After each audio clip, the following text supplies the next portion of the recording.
Welcome to The Deep Dive. We're the podcast where we really dig into the sources, pull out the key insights, and try to get you up to speed fast.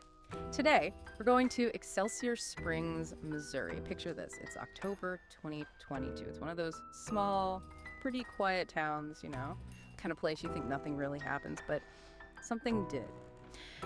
Our deep dive today is, it's about unpacking a truly harrowing story. It started with a terrifying escape and ended up exposing a nightmare that was hidden right there in plain sight.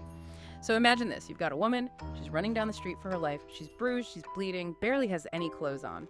And get this. Her ankles are bound, and there's a metal collar locked around her neck. Her story, it sounds like something from a horror film, but it was absolutely real, just terrifyingly real. So when the police got that desperate call for help, what did they actually find? Well, when the police showed up at the house, the one on 4th Street, what they saw inside immediately painted this really grim picture. Yeah, the sources we looked at, they detail how methodical it all seemed, professional-looking restraints, blood-stain patterns that suggested, someone had been held there for a while. And this room, a homemade room, but meticulously soundproof. Soundproofed, wow. Yeah. And that alone, that signals to investigators pretty quickly, right? This wasn't some impulsive act. This felt calculated, planned even. Yeah. And as they started hearing her story, her desperate escape, the sheer scale of what she'd been through became clear. This woman, she'd been kidnapped, held captive for almost a month. A month. Chained in a basement by this guy, Timothy Haslett Jr. He was 39 years old.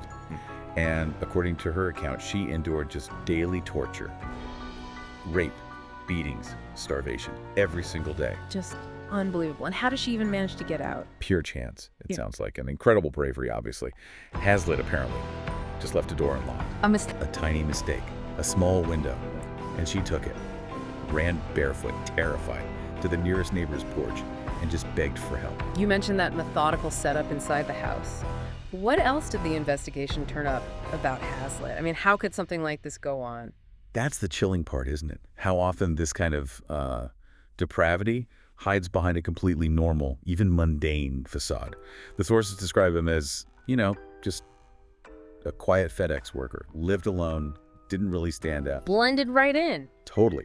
Neighbors actually saw him working on something down in that basement for months, soundproofing it, reinforcing walls. And they just thought he was doing home improvements. Exactly. Activities that seemed maybe a bit odd, but not sinister at the time, just DIY stuff, But what's really crucial and deeply disturbing is what the victim told investigators. What was that? She said she wasn't the only one. She believed other women had been held there too. Some she feared never got out. Oh my God. So potentially more victims. That's the immediate horrifying question it raises, yeah. The potential scope could be much larger. And that must have just blown the investigation wide open. Did they find anything else to support that, maybe online? They did. Our sources detail his online activity. One of Haslett's profiles showed some really chilling searches. Things like what? Like how to keep someone trapped without them escaping. Also, how long can someone live without food or water? And how to dispose of human remains safely. Wow, that's explicit. That digital footprint, it must be invaluable for investigators, right? What does that kind of searching tell them? Oh, absolutely invaluable. It provides pretty clear evidence of premeditation. Serious intent. It wasn't just a random act, It suggests a systematic approach. Yeah. And it often points to a pattern which, sadly, aligns exactly with what the victim was saying, that she might not have been the only one. Right, it backs up her story. Precisely. In this case, as you can imagine, it didn't just shock Excelsior Springs or Missouri, it shocked the whole country. It really threw a harsh light on how certain vulnerabilities in the system, especially concerning marginalized people, can create these huge blind spots. What do you mean by that exactly? Well, think about it. If victims are, say, sex workers or homeless sometimes, historically, those missing persons reports might not get the same priority, or maybe they're not even reported in the same way. So they're more vulnerable, less likely to be noticed if they disappear. Exactly. And that lack of societal vigilance, that underreporting, it can inadvertently let predators operate under the radar for longer. It turns those blind spots into, a breeding ground for this kind of horror. So it raises questions about how we handle all missing persons cases. Definitely. It underscores a need to really look hard at how every report is handled, investigated, regardless of the person's background or circumstances. So, shifting gears a bit, Right. where does this leave things legally? What's the current status? Okay, so the sources confirm that Timothy Haslett Jr., despite what seems like just overwhelming evidence, forensic, testimonial, everything, he's pleaded not guilty. Which isn't totally unusual in these big cases, right? No, not Yeah. uncommon. As of right now, when we're doing this deep dive, the trial's ongoing. It's expected to continue into 2025. Prosecutors are aiming high. They're seeking multiple life sentences without any chance of parole. And the woman who escaped, she has to testify. She does. Her name's being protected, thankfully. Yeah. But yes, she'll have to get on the stand and relive every single horrifying moment of that ordeal. That takes unimaginable courage. Immense courage, absolutely. And her story, as deeply disturbing as it is, it really forces us to confront some uncomfortable truths. It's not just about one awful predator or one specific trial. It's about how terrifyingly easily monsters can live right next door, Yeah. hidden in plain sight. Yeah. The quiet neighbor. Exactly.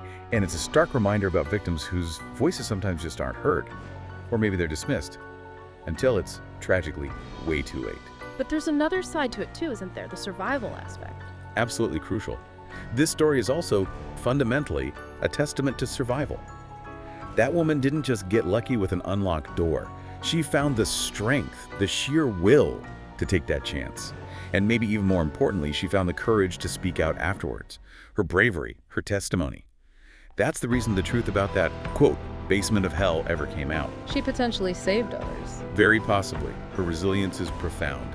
It might have stopped him from harming countless others. It really does highlight that chilling idea, doesn't it? That the worst things can be hidden just beneath the surface of complete normalcy. It really does. What this deep dive shows us, looking through all these sources, isn't just the specifics of one horrific crime. It's a broader, maybe unsettling reminder for all of us. True vigilance means looking beyond just the superficial, doesn't it? Questioning what seems normal, paying attention to those subtle signs that maybe society, or we as individuals, sometimes miss. Because the facade can be so convincing. Incredibly convincing.